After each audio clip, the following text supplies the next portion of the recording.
Segala puji, hormat, kemuliaan dan kebesaran hanya bagi nama Tuhan saja. Tuhan yang kami sembah, Yesus Kristus. Terima kasih buat kesempatan yang luar biasa ini. Kami percaya Engkau hadir di tengah-tengah kami. Dan ketika Engkau ada, kami percaya perubahan terjadi, mujizat terjadi, pemulihan terjadi. Kami percaya Tuhan, pujian dan penyembahan kami boleh menjadi dupa yang berbau harum. Karena kami rindu satu hal, kami hanya rindu meninggikan nama-Mu saja. Sebentar kami akan mendengarkan sebagian dari firman-Mu. Urapi hamba-Mu yang tidak ada artinya apa-apa ini dengan urapan khusus dari surga. Biar setiap firman yang kami sampaikan tidak akan pernah kembali sia-sia. Tapi firman itu mengerjakan, memulihkan, menguatkan bagi kami. Sehingga kami pulang dari tempat ini, kami semua lebih dari pemenang. Kami sambut kebenaran firman-Mu hanya di dalam satu nama. Di dalam nama Tuhan Yesus Kristus. Semua yang percaya sama-sama katakan amin. Tepuk tangan dulu dong buat Tuhan kita. Tepuk tangan paling dahsyat, yes. Silakan duduk. Apa kabar semuanya? Sekali lagi, apa kabar semuanya? Luar biasa, sehat semua? Haleluya, amin.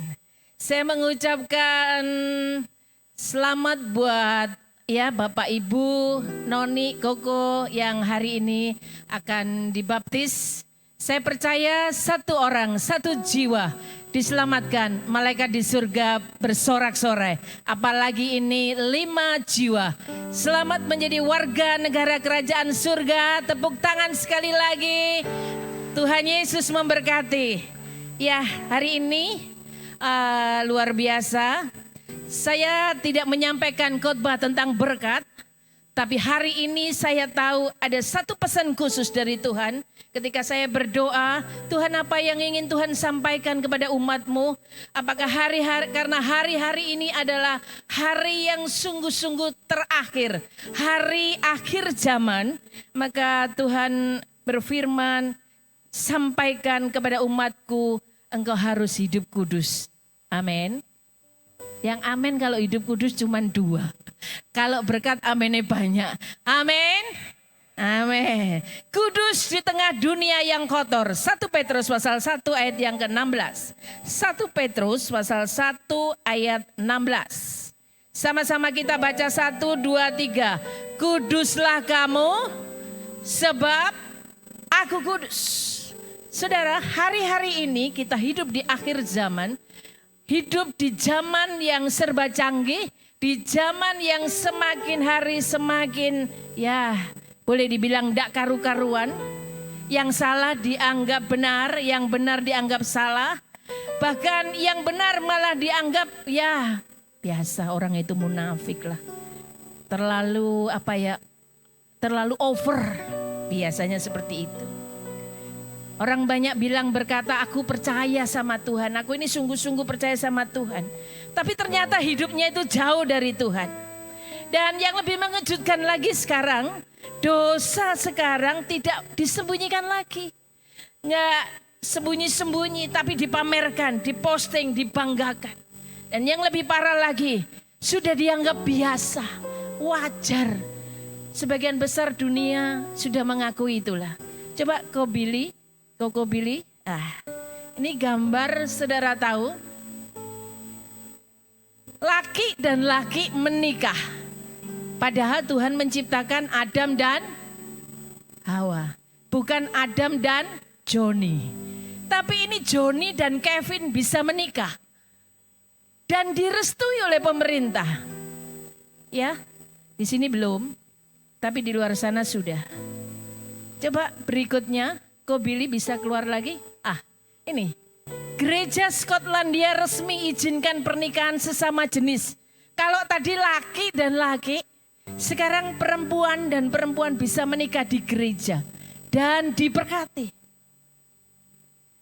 Itu wajar kata dunia.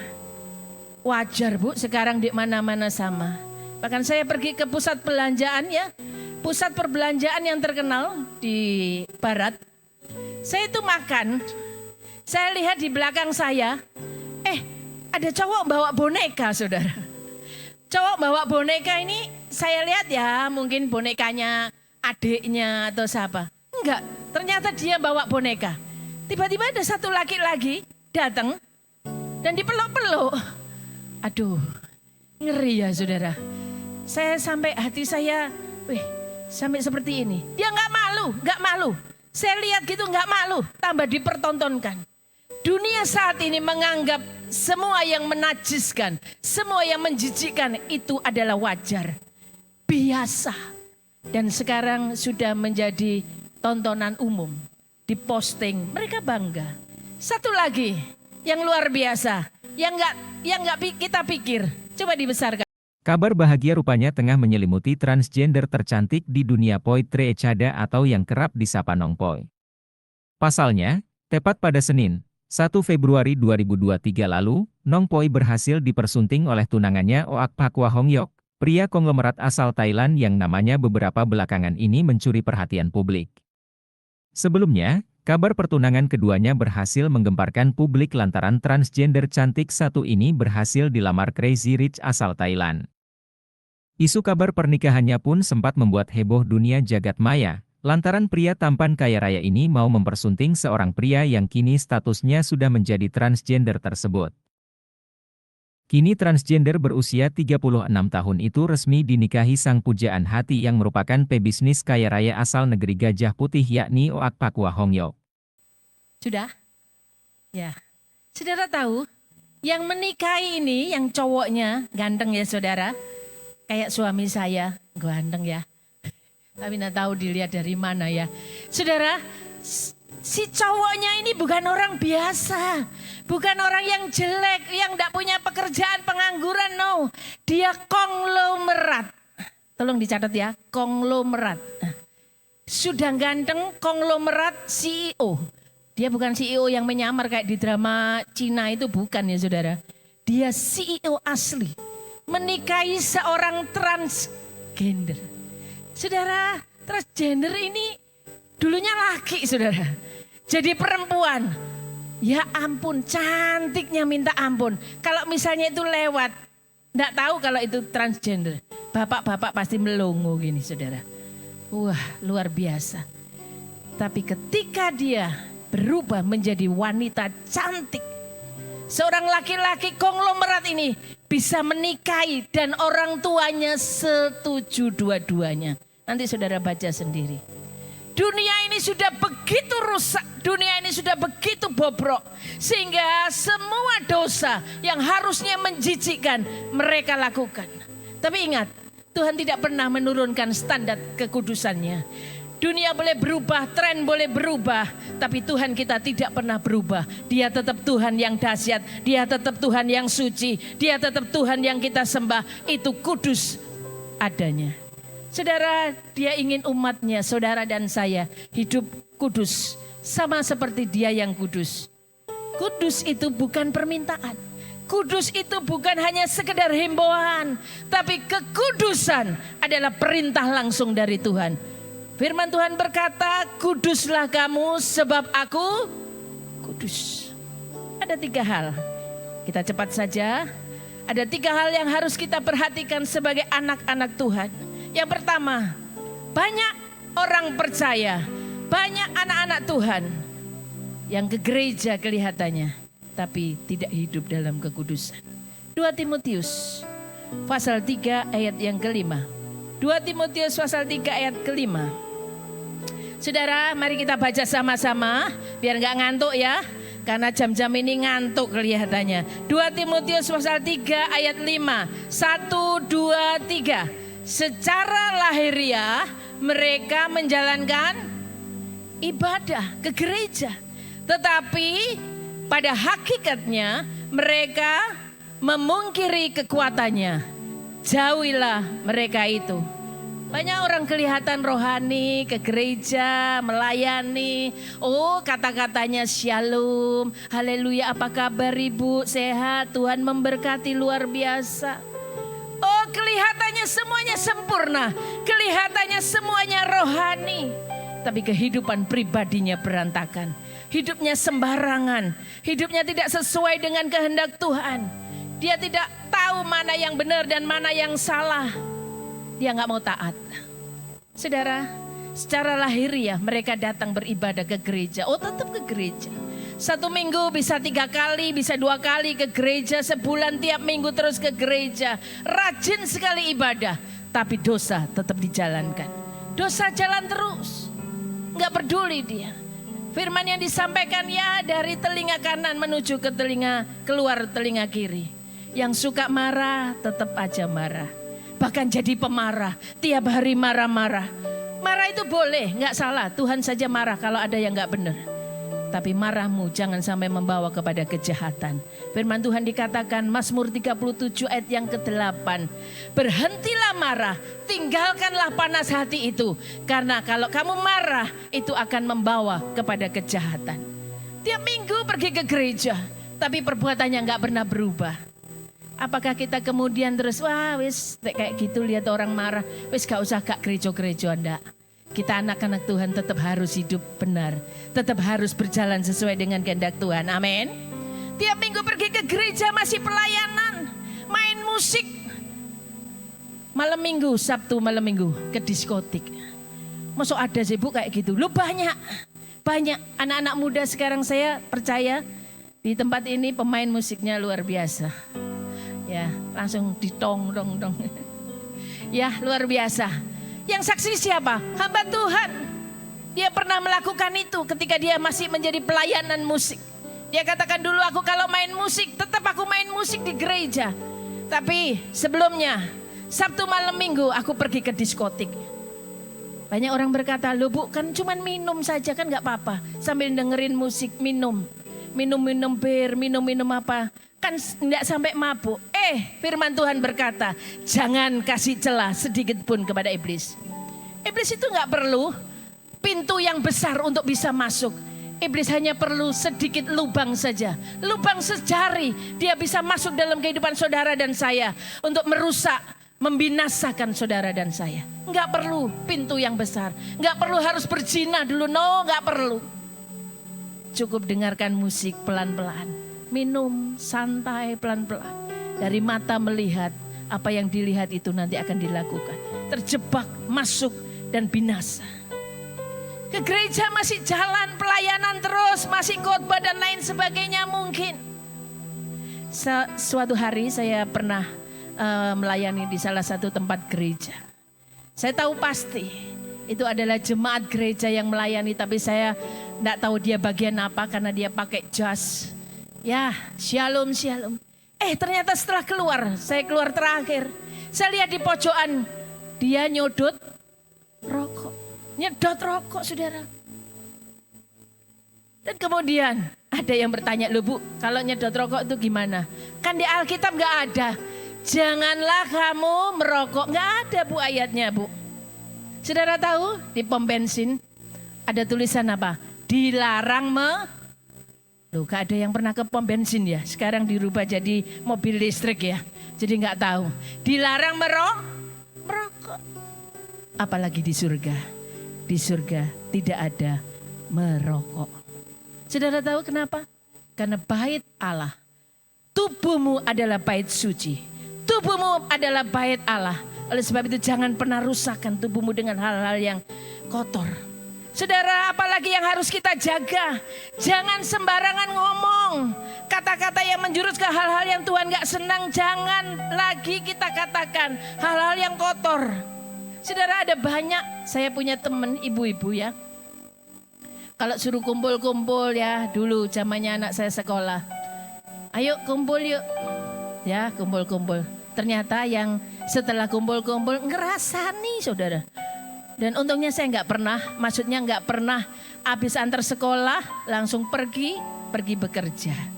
Saudara, ibu-ibu ini kalau kumpul senengannya Loh, nggak ada berarti di tempat ini yang ngerasani semuanya baik-baik. Tepuk tangan dong buat jemaat di tempat ini. Sukanya ibu-ibu di sini memuji Tuhan. Amin.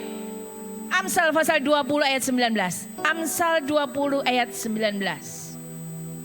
Siapa suka mengumpat, maksudnya omongan yang kasar. Saudara tahu suka meso, bahasa Surabaya saudara pasti hafal. Sukanya meso, membuka rahasia. artinya suka ngomongin rahasianya orang lain. Kadang orang berkata, sungguh no ya, bu ngomong-ngomong sama orang lain. Cukup kamu tok ya yang tahu ya. Ternyata dia kasih tahu lagi temennya yang lain. Sungguhan lo ya, ojo sampai ngomong lagi lo ya. Khusus buat kamu tak kasih tahu. Dia omongin lagi. Akhirnya sampai menyebar. Ngomongin rahasia orang lain. Sebab itu janganlah engkau bergaul dengan orang yang bocor mulut. Waduh bu, kalau meso itu sudah biasa. Orang Surabaya itu sudah biasa. Dianggap wajar kalau ketemu temannya itu meso itu sudah biasa. Tapi di dalam Tuhan tidak ada yang biasa. Sebab dia berkata, kuduslah kamu sebab aku kudus. Matius 12 ayat 36. Biar saudara tahu ada ayatnya tak bu? Ada. Semua di Alkitab ditulis jelas. Matius 12 ayat 36. Tetapi aku berkata kepadamu, setiap kata sia-sia yang diucapkan orang harus dipertanggungjawabkannya pada hari penghakiman. Oh ngeri. Hanya karena omongan kita yang gak pasti, hanya omongan kita yang sia-sia, kita bisa masuk dalam pengadilan Kristus. Ayo mulai sekarang Bapak Ibu semua, kita jaga hati, kita jaga mulut, kita jaga perbuatan kita, supaya hidup kita tetap kudus. Amin. Kekudusan yang kedua, kekudusan itu mahal harganya, bukan murahan. Ibrani 12 ayat 14, kekudusan itu mahal harganya. Berusahalah hidup damai dengan semua orang. Dan apa saudara, kejarlah kekudusan. Sebab tanpa kekudusan tidak seorang pun akan melihat Tuhan. Kenapa kudus itu mahal? Karena hidup kudus itu memilih bersama Kristus di atas segala-galanya. Kalau mau hidup kudus, saudara dan saya harus bayar harga. Saudara harus bayar harga, kadang ditolak, kadang kita dibenci sendirian, kadang kita harus kehilangan hal-hal yang kita harusnya suka. Tapi dengar ini baik-baik, lebih baik kehilangan dunia beserta isinya daripada kita kehilangan Tuhan. Amin. Kekudusan bukan soal enak atau enggak enak, tapi soal benar atau tidak. Kudus itu sama dengan kita ini mati. Mati terhadap diri kita sendiri. Menyangkal diri. Harus berkata tidak kepada dosa. Walaupun sulit. Saudara, kalau firman disampaikan berkat semua pasti kepingin diberkati. Benar enggak saudara? Siapa di sini yang enggak kepingin diberkati? Semua pasti kepingin diberkati. Tapi enggak mau hidup kudus. Kekudusan adalah syarat mutlak untuk saudara diberkati. Dan itu gak bisa ditukar hanya dengan pelayanan. Gak bisa ditukar dengan penampilan kita pergi ke gereja yang kelihatannya rohani. Hidup kita harus benar. Hidup kita harus benar mulai dari hal-hal yang terkecil. Satu, hidup kudus itu menolak dosa ketika ada kesempatan. Suatu hari saya pernah magang setelah selesai sekolah, saya magang di salah satu pabrik emas di Surabaya yang besar. Suatu hari saya dikasih uang sekitar 350 juta kalau nggak salah. Setelah itu dia berkata begini, Pak Bos, ini coba kamu hitung, ini uang dari bank. Saya tadi terburu-buru nggak sempat dihitung di mesin, coba kamu hitung. Anak baru magang dikasih 350, zaman dulu itu masih ada yang 20 ribuan itu saudara. Banyak sekali. Tapi setelah itu ditinggal dan dia berkata sekali lagi, ini belum dihitung dari bank ya. Saya nggak tahu apakah itu benar atau tidak. Kemudian saya hitung. Saya bisa saja mengambil salah satu mungkin ya 50 ribu, 100 ribu zaman itu ya. Mungkin masih bisa lah. Karena kan gak ada yang lihat. Dan juga bosnya sudah berkata ini dari bank gak dihitung. Saya bisa saja ngambil 100 ribu, 200 ribu. Saya bilang ke bos, bos ini kurang loh bos sekian. Tapi walaupun bos tidak melihat, Tuhan kita di surga melihat, amin. Uang itu saya hitung. Saya hitung sampai keringetan saudara. Dan saya tahu uang itu pas 350 juta. Kesempatan untuk berbuat dosa itu ada. Tapi ketika itu saya memilih untuk hidup benar bersama dengan Tuhan. Saudara, bukan cuma sekali. Dia ambil itu emas. Ya beberapa. Kadang ada yang masih batangan gitu. Yang modelnya kayak pohon itu saudara. Terus dia ambil lagi beberapa. Saudara, dia sengaja menjatuhkan. Kalau nggak salah yang kecil-kecil itu dijatuhkan. Saya tahu, oh bos ini menguji saya. Seberapa saya sampai jujurnya. Saudara, dan saya tahu dan itu saya ambil. Saya katakan bos ini terjatuh. Dikasih lagi ujian lagi. Sampai ketiga kali. Saudara, dan ketiga kalinya bos ini berkata, memang benar. Kalau yang referensi anaknya Tuhan itu pasti jujur. Tepuk tangan dong buat Tuhan kita. Nama Tuhan dipermuliakan. Kesempatan untuk berbuat dosa itu ada. Tapi kita tetap harus konsisten hidup benar. Jangan seperti orang dunia. Mungkin saudara pernah dengar. Saudara, salah satu pejabat tinggi negara. Enggak saya sebutkan namanya. Salah satu oknum biar enggak salah. Salah satu oknum pejabat. Yang luar biasa. Mungkin kalau saudara pernah tahu. Oh ternyata bapak ini. Dia di salah satu kamar hotel. Bersama dengan seorang wanita. Wanita ini istri dari salah satu pejabat atau apa ya. Itu sudah terkenal di Indonesia. Dan sama-sama di kamar. Saudara tahu apa yang dilakukan oleh selingkuhannya ini? Dia iseng. Dia foto ini. Salah satu pejabat terkenal ini. Dia foto. Dan kemudian dia selfie. Dia kirimkan ke sosial media. Hari itu gempar.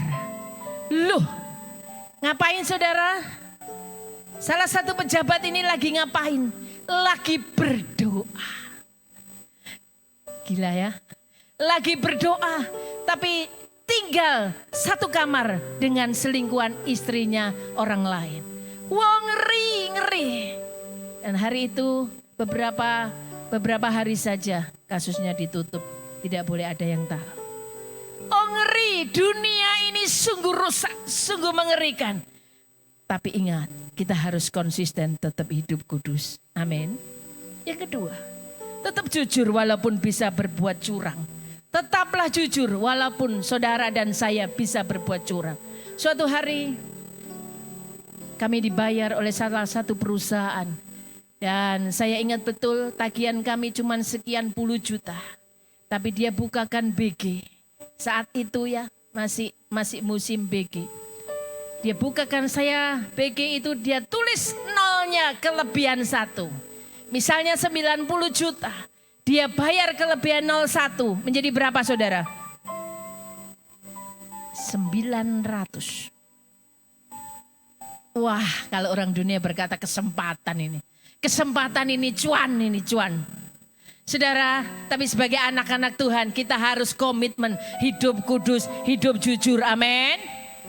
Besok saya telepon, ini enggak salah bu, tagihan saya cuma sekian. Mungkin orang adminnya ibu salah, ngasih BG sekian banyaknya. Oh benar bu, benar. Saya tontonkan semuanya, invoice kami dan kami kasihkan ke dia. Dia cek semua, ya ampun ternyata masih ada orang yang jujur katanya.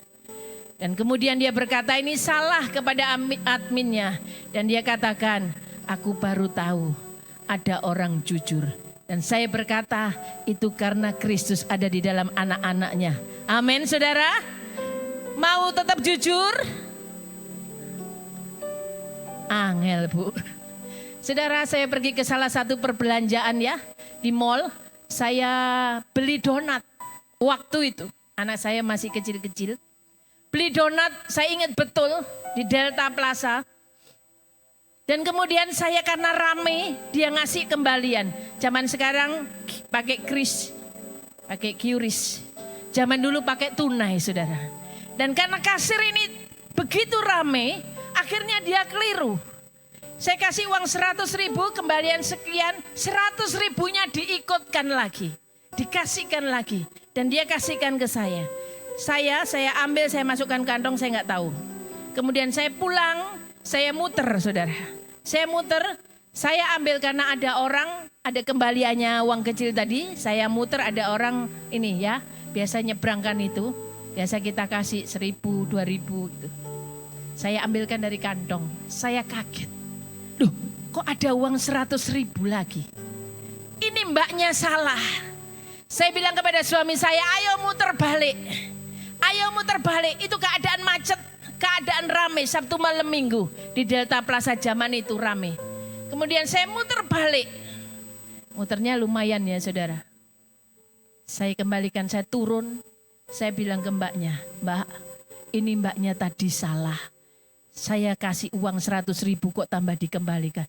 Waduh Bu, terima kasih Bu, terima kasih Bu. Saya tahu mungkin itu uang gak seberapa bagi saya. Tapi bagi dia berarti. Dan yang paling saya tahu, Tuhan tahu segala sesuatu yang kita perbuat. Oleh sebab itu kalau kita jujur, kita pasti diberkati Tuhan. Amin. Amin. Yang ketiga, jaga hati walaupun tidak ada yang melihat. Bisa saja kita kelihatannya ramah, ternyata bermuka dua. Ya, kita benci kepada seorang, tapi ketika kita bertemu dengan orang itu, kita berkata, Bu Shalom, apa kabar? Sehat ya, panjang umur dan lain sebagainya. Kelihatannya saja. Tapi hati Tuhan yang tahu. Tuhan gak lihat penampilan di luar yang kelihatannya rohani. Tuhan gak melihat semuanya itu. Yang Tuhan lihat hanya hati yang tulus dan benar. Jangan cuman kelihatannya kudus di luar saja. Tapi di dalam orang gak tahu. Tuhan menyelidiki sampai dasar hati kita. Nanti kita akan nyanyikan lagu terakhir, Selidiki Hatiku. Hari ini kalau ada di antara kita yang tidak hidup kudus, ayo bertobat. Waktunya sudah sangat dekat. Tuhan tahu isi hati kita. Tuhan melihat apa saja yang kita lakukan. Walaupun kelihatannya suami, istri, anak gak tahu. Tetangga gak tahu, orang tua gak tahu. Tapi Tuhan yang kita sembah itu tahu. Firman Tuhan berkata, kejarlah kekudusan. Saudara, kalau kejar orang lari ikut lomba, dia pasti gak mungkin dia santai-santai saja. Ayo lomba lari yuk. Ya kemudian dia santai-santai saja. No. Tapi ketika dia ikut lomba lari, dia akan berusaha sekuat tenaga. Dia akan berlari sekencang mungkin sampai mencapai garis finish dan mendapatkan hadiah yang luar biasa. Demikian juga dengan kekudusan. Hari ini Tuhan berkata, ayo kejar kekudusan, jangan hidup santai-santai saja. Menghadapi arus dunia ini, kita harus melepaskan diri dari yang namanya kenajisan. Saudara, akhir-akhir ini, akhir zaman, iblis bekerja begitu ekstra untuk menyeret saudara, untuk menyeret orang-orang yang hidupnya lagi sungguh-sungguhnya di hadapan Tuhan. Firman Tuhan berkata, sadarlah dan berjaga-jagalah, lawanmu itu iblis. Dia berjalan sekeliling, mengelilingi saudara dan saya. Untuk apa saudara? Dia mengaum-ngaum untuk menelan saudara dan saya. Tapi hari ini puji Tuhan, kita masih ada dalam perlindungan Tuhan yang maha dahsyat. Kita harus kejar kekudusan itu sampai dapat, sampai hidup kita sesuai dengan kehendak Allah. Karena firman Tuhan berkata, tanpa kekudusan, saudara dan saya tidak akan melihat Tuhan. Apa artinya? Tanpa kekudusan, saudara dan saya gak akan pernah masuk dalam kerajaan surga. Saudara, yang terakhir, Tuhan mencari orang-orang yang serius. Orang-orang yang mau serius untuk hidup kudus. Matius 7 ayat 21 sampai yang ke-23. Injil Matius 7 ayat 21 sampai 23. Bukan setiap orang yang berseru kepadaku, Tuhan, Tuhan, akan masuk ke dalam kerajaan surga. Melainkan dia yang melakukan kehendak Bapa-Ku yang di surga. Pada hari-hari terakhir, banyak orang akan berseru kepadaku, Tuhan, Tuhan, bukankah kami bernubuat demi nama-Mu? Dan mengusir setan demi nama-Mu? Dan mengadakan banyak mujizat demi nama-Mu juga? Pada waktu itulah aku akan berterus terang kepada mereka dan berkata, aku tidak pernah mengenal kamu. Enyalah daripadaku kamu sekalian pembuat kejahatan. Firman Tuhan berkata pada hari-hari terakhir. Hari terakhir itu kapan? Saat ini. Pada hari-hari terakhir manusia akan banyak berseru-seru. Tuhan, bukankah aku sudah menyembuhkan demi nama-Mu? Bukankah aku sudah mengusir demi nama-Mu, mengadakan banyak mujizat? Ya, Banyak anak Tuhan, anak orang Kristen, pelayan Tuhan, hamba-hamba Tuhan yang terkenal mungkin. Pelayan-pelayan Tuhan yang sudah buat mujizat. Tapi Tuhan tetap berkata, aku gak kenal kamu. Aku gak kenal kamu. Mungkin ada banyak orang berkata, kok bisa gak kenal? Aku kan orang terkenal, orang kaya. Orang kaya se-Surabaya, siapa yang gak kenal aku? Siapa yang gak kenal penyumbang gereja terbesar siapa? Siapa gak kenal aku pelayan Tuhan yang hebat, pendeta yang luar biasa? Masa gak kenal? Tuhan tetap berkata, aku gak kenal kamu. Enyalah kamu daripadaku. Hai kamu semua pembuat kejahatan. Saudara, tidak semua yang kelihatannya rohani itu benar. Tuhan itu gak cari. Tidak cari orang yang sekedar hanya beribadah. Tidak cari orang yang hanya sekedar duduk di gereja berjam-jam. Enggak. Tuhan gak cari orang yang sekedar ya kelihatannya di mata orang baik dan rohani. Tapi Tuhan cari orang yang sungguh-sungguh kepada Tuhan. Amin. Saudara, orang tua kita, suami kita, anak-anak kita, istri kita kadang gak tahu apa yang kita lakukan. Tapi Tuhan tahu. Saya masih ingat betul kesaksian ini. Salah satu bapak punya anak satu-satunya anak laki. Anak ini masih SMP saat itu. Dan dia divonis dokter memiliki kelainan yang mengharuskan anak ini ketika sekolah dia tidak bisa sekolah di sekolah biasa. Tapi dia harus sekolah di sekolah luar biasa. Cara Tuhan itu luar biasa untuk menunjukkan sesuatu yang kelihatannya orang ini pelayanan, orang ini bagus, orang ini begitu ramah terhadap istrinya, sayang anak-anaknya dan lain sebagainya. Kelihatannya di luar seperti itu. Tapi Tuhan menyelidiki sampai dalam hati. Ketika itu dokter berkata nggak bisa disembuhkan. Anak ini menjadi anak idiot, anak bodoh yang gak bisa apa-apa. Anak ini menjadi anak yang cacat seumur hidup. Dokter spesialis Malaysia, spesialis Singapura, bahkan profesor ternama yang ada di Jepang. Dia sudah datangin semua. Dan profesor ini berkata, hanya ada satu jalan tapi itu pun tidak pasti. Kepalanya harus dibelah. Dan kepalanya ketika dibelah, dibuka, dimasukin oleh salah satu chip. Karena anak ini ketika pingsan dalam satu hari bisa mencapai 40-50 kali. Gak sembuh. Dibawa kemana saja gak sembuh. Banyak spesialis berkata gak akan sembuh. Tapi ketika kita percaya dokter di dunia gak bisa menyembuhkan. Dokter di atas segala dokter namanya Yesus. Dia masih sanggup menyembuhkan. Tepuk tangan dong buat Tuhan kita. Lebih semangat lagi. Dia Tuhan kita yang dahsyat, yang ajaib. Saudara, Bapak ini berkata, aku punya salah yang besar. Dia meresponi apa yang Tuhan katakan. Dan dia datang kepada istrinya, dia sujud, menangis. Maafkan aku, ampuni aku. Kalau selama ini aku berbuat dosa yang kamu gak tahu, yang orang lain gak tahu, siapapun gak tahu. Tapi Tuhan yang tahu. Anak ini kena penyakit, aku tahu. Satu teguran luar biasa. Dan bapak ini menangis dan dia berkata, setiap hari ketika malam hari, aku masih WA, siang WA. WA dengan siapa? Dengan mantan pacarnya. Saudara, kalau reuni hati-hati ya. Reuni bapak-bapak. Kebetulan saya dan suami saya gak suka reuni. Kalau mau ketemu ya berdua. Ya, bersama dengan suami istri. Menjadi CLBK. Saudara tahu CLBK? Tuh, gak pernah ada. Cinta lama bersemi kembali. Kayak bapak-bapak diem ya. Saudara, bapak ini merasakan sesuatu. Oh, aku salah, aku sudah berbuat dosa. Setiap hari chattingan dengan mantan pacarnya. Bahkan mungkin keluar bersama-sama istrinya, nggak tahu. Tapi Tuhan yang kita sembah itu dahsyat. Dia tahu segala sesuatu yang kita lakukan. Dan hari itu dia bertobat, bergandeng tangan bersama-sama dengan suami, bersama-sama dengan istrinya. Dan dia katakan, aku harus bertobat. Dan ketika dia bertobat, apakah langsung sembuh? No. Dia melalui proses demi proses.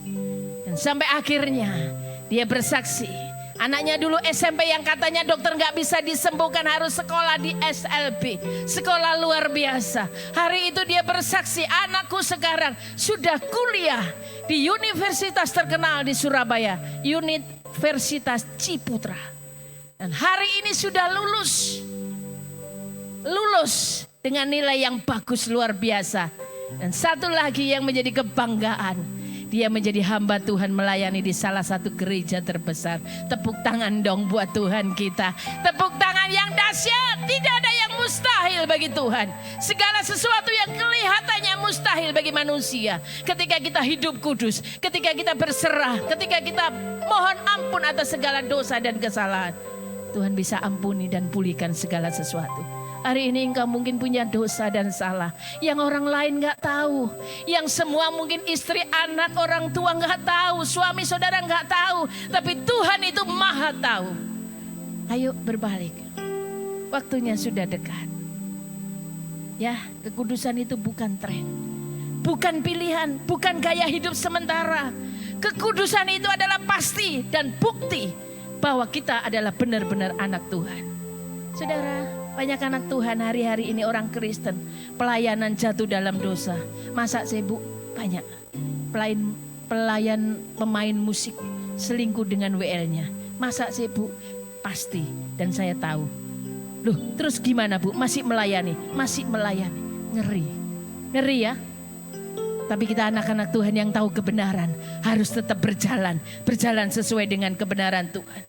Banyak hamba Tuhan jatuh dalam dosa apa? Mungkin tidak selingkuh, enggak. Tapi dia dalam dosa keuangan. Zaman sekarang banyak yang bilang, waduh susah ya, kerja apa enak paling enak cow apa ya? Cow Yesus. Loh, kan enggak enak ngomong gitu ya saudara. Paling enak apa? Cow Yesus. Kenapa bisa seperti itu? Karena mereka melihat begitu banyak uang di dalam gereja-gereja besar. Oh, ngeri kalau dengar ya. Ada ratusan miliar. Dan salah satu berita yang pernah saya dengar. Ada sebagian uang sekian ratus miliar dimasukkan ke investasi. Dan ternyata investasinya bodong. Amblas uang gereja. Amblas dipakai, akhirnya pecah. Masa sih Bu? Ada. Dan ini nyata. Karena salah satu orang dekatnya, orang dalamnya cerita kepada anak saya. Karena dia sudah pindah gereja. Oh ngeri sekali dunia akhir zaman ini. Banyak orang akan berkata, Tuhan, aku sudah pelayanan Tuhan.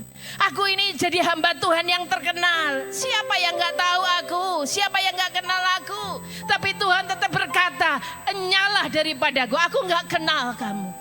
Hai kamu hamba pembuat kejahatan. Hari ini jangan sampai Tuhan berkata seperti itu. Tuhan masih sayang kepada saudara dan saya. Dan saat ini dia ada di sini bukan untuk menghakimi saudara dan saya. Tapi dia ingin kita semua bertobat. Kembali kepada Yesus. Jangan tunggu nanti. Jangan tunda kesempatan. Tuhan masih beri kesempatan. Karena pada akhir zaman ini bukan kapan Tuhan datang. Tapi apakah kita sudah siap? Apakah kita sudah siap bertemu dengan Tuhan? Berhenti kompromi dengan dosa. Berhenti main-main dengan dosa. Ayo hidup kudus. WL, singer boleh maju ke depan. Kita akan nyanyikan lagu ini. Hidup kudus. Bukan untuk terlihat kita menjadi hebat, bukan. Tapi supaya ketika Tuhan datang kedua kali, saudara dan saya ada dan diangkat bersama-sama di awan-awan. Firman Tuhan berkata di dalam Ibrani pasal 4 ayat 13. Ibrani pasal 4 ayat 13. Dan tidak ada suatu makhluk pun yang tersembunyi di hadapannya. Saudara dan saya ini tidak dilihat oleh Bapa kita di surga. Sebab segala sesuatu telanjang dan terbuka di mata Dia. Yang kepadanya kita harus dikatakan mempertanggungjawabkan semuanya itu. Saudara, kalau saudara ada sampai saat ini anugerah Tuhan yang besar. Tidak ada satupun yang tersembunyi di hadapannya. Mungkin orang lain gak tahu hidupmu. Tapi Tuhan maha tahu. Nyanyikan lagu ini. Mari kita bangkit berdiri. Sama-sama kita nyanyikan lagu ini. Selidiki hati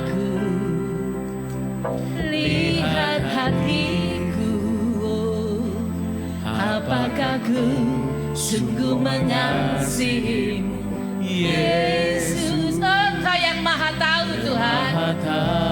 Oh, terima kasih. Dan menilai hidupku, tak ada yang tersembunyi bagimu. Sekali lagi nyanyikan lagu ini.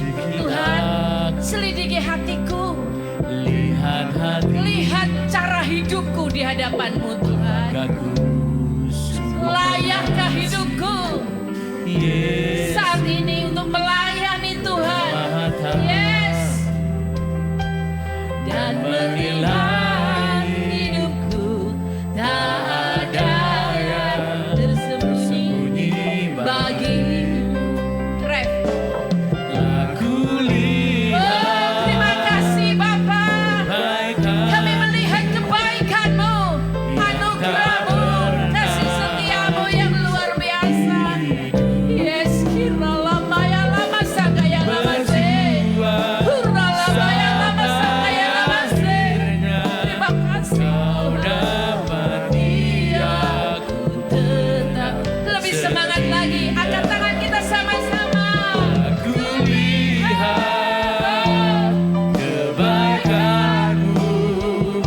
Yang tak pernah habis di hidupku. Oh, kami akan berjuang untuk mendapatkan mahkota itu sampai akhir hidup kami. Bagi aku tetap setia. Hari ini masih ada waktu, masih ada kesempatan, masih ada kasih karunia. Karena firman Tuhan berkata, sekalipun dosamu merah seperti kermisi, akan menjadi putih seperti salju. Artinya, tidak peduli seberapa jauh kita sudah jatuh, Tuhan masih bisa pulihkan. Tapi dengar baik-baik, kesempatan itu tidak selalu ada. Jangan tunggu nanti, jangan tunggu besok. Bertobat, ayo bertobat. Aku mau berhenti kompromi dengan dosa. Aku mau hidup benar. Aku mau kembali sungguh-sungguh pada kekudusan. Kalau itu perasaan saudara, itu bukan perasaan biasa. Tapi itu Tuhan sedang berbicara kepada saudara dan saya. Ambil keputusan hari ini. Ambil keputusan hari ini. Tinggalkan dosa itu. Lepaskan kompromi itu. Mulai hidup benar. Karena satu hal yang pasti, tanpa kekudusan tidak seorang pun bisa melihat Tuhan. Artinya kita tidak akan pernah ada di dalam kerajaan surga tanpa kekudusan. Syukur Tuhan. Sama kita katakan, Engkau Allah yang besar. Kami panggil Engkau. Kau Allah yang besar, ajaib dan mulia. Kau Yesus yang selalu membuatku terpesona.